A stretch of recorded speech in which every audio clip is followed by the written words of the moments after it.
Right, welcome to the show. Let's talk to Mr. Alessio Rastani, founder and CEO of leadingtrader.com. Morning to you, Alessio. Thanks for having me. Right, Good to be here. let's kick off at Bitcoin. We've got two slides, the viewers' demands, an update on Bitcoin. What's going on? This thing is more volatile than... Yeah.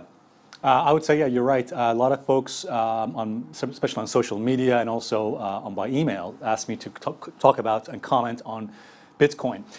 One thing I should bring to people's attention, to people, folks who are watching this, is that Bitcoin, just like any other market, responds to technical analysis, and by that we mean to charts. So it does work on the Bitcoin. Absolutely. Okay. Especially now that we have some historical data to work with.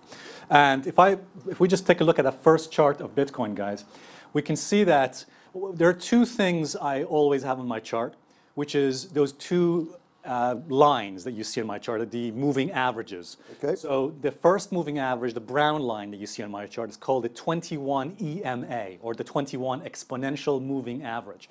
What that does, that line does, it averages out the price for every 21 bars, or 21 days going to the past. Very important to actually have that on the chart, because the relationship of the price to the 21 exponential moving average gives you a lot of good information. Especially, like, for example, who's in control, what the trend is. So that's really important. Good. The second line I have on my chart, as we can see, is the purple line, is the 55 exponential moving average. Now, people are probably asking, why those two numbers? Why 21 and 55? Well, those are what's called Fibonacci numbers, and they're not arbitrary. Those numbers occur in nature, 21, 55, Fibonacci numbers. But essentially, the reason why we want to have them on the chart is because it tells us, first of all, what the direction of the major trend is, and also where the support is if we want to look at, for example, buying or loading up on that market. We can see that since July, I mean, all we've been doing, Nick, is really just testing that 21 EMA, the brown line. Every single time we've tested it, every time it's bounced from that level, and those would have been really good buying opportunities. So one little trick, for folks who want to trade Bitcoin is that if Bitcoin continues to remain in an upward trend, then pullbacks to those two lines, the 21 EMA and the 55 EMA, can be used as buying opportunities. Exactly, Nick, absolutely, buying opportunities. Now, one thing also just to mention is that if you go on the long-term chart, I also keep an eye on the weekly chart, which is the next one, by the way. So it works also on the higher time frame, on the weekly. So if we go back all the way to October of last year, you can see that, again, every time the price came back to the 21 EMA, we could have used that as an opportunity to get long, buy more, or wait for it to just bounce from that level and then buy. So you can wait for confirmation. Now, we are seeing some negative divergences, but that doesn't necessarily mean that Bitcoin is going to fall, but it does mean that this trend is potentially beginning to weaken. We've hit the 5,000 psychological mark on Bitcoin.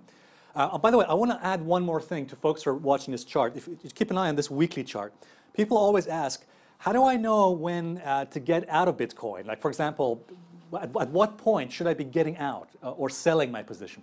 I would say probably the best level to consider selling your position, if you have been long on Bitcoin, is if it closes below the 21 weekly EMA.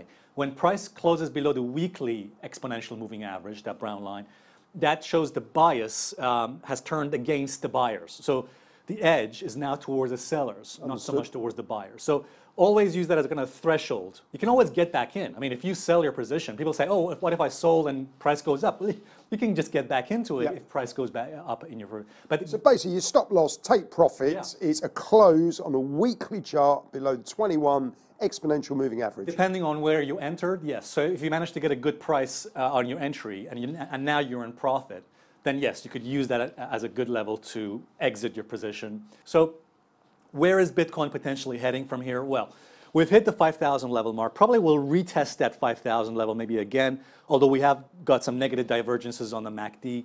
I would say this, look, if we take out the lows of this week, which I think was just a 4,000, if we close below that level or go below it, the next level of support is going to be at 3,750 or 3,700, which is the weekly 55, sorry, the daily 55 EMA, and the previous lows formed in August.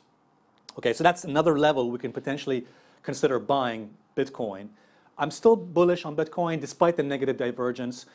unless we close, here's the thing, unless we close below the lows of August, I'd stay bullish on Bitcoin. If we close below the lows of August, which I think was at 3,700 level, then yes, potentially we're heading for a bit more selling, but a bit of a correction in Bitcoin prices. But for the moment, stay long. Alessio, as clear as the midday sun in Jamaica. Thank you. Hi, this is Alessio Rastani, and thank you very much for watching this video. If you like this video and you'd like to see more videos like this, then please remember to subscribe to our channel and like our page. And you can also visit me on my website, leadingtrader.com. Thank you very much.